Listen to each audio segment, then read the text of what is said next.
गर्मियों का एक सख्त दिन था। सूरज अपनी पूरी आब-ओ-ताब से चमक रहा था। आसमान पर एक भी बादल नहीं था। दरख्तों के पत्ते सस्त हो चुके थे। ऐसे में एक कौवा आसमान में उड़ता हुआ प्यास से बेहाल था। उसकी चोंच खश्क हो रही थी और वो कई घंटों से पानी तलाश कर रहा था। वो बोला, कहाँ है पानी? मुझे और उड़ने की हिम्मत नहीं रही। कहीं से थोड़ा सा पानी मिल जाए। फिर उसने दोबारा उड़ने का फैसला किया। कुछ ही फासले पर जमीन पर एक पुराना मिट्टी का घड़ा पड़ा था। धूप में चमकता हुआ कौवा फौरन नीचे उतरा।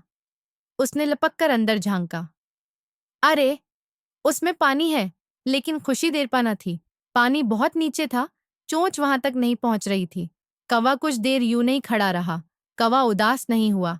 वो चक्कर काटने लगा, औरत गरज देखा, फिर रखकर सोचने लगा, अगर मैं थोड़ा सा दिमाग इस्तेमाल करूं तो कुछ हो सकता है। तभी उसने देखा कि पास कुछ छोटे छोटे पत्थर बिखरे पड़े हैं। कौवा एक एक कंकरी चोंच में उठाता और घड़े में डाल देता। पानी आहिस्ता आहिस्ता ऊपर आ रहा था।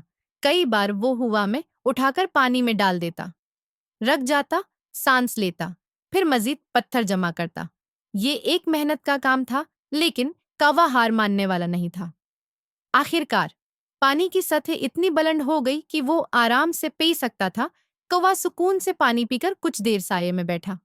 उसने आसमान की तरफ देखा और खुशी से पर फड़फड़ाया। फिर वो उड़कर वापस आसमान की तरफ रवाना हो गया, मुतमईन, तरोताजा और कामयाब।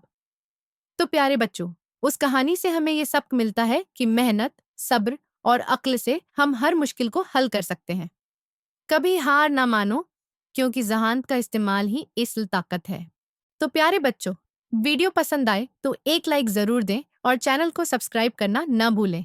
आपका साथ हमें मजीद अच्छी वीडियोस बनाने का हौसला देता है।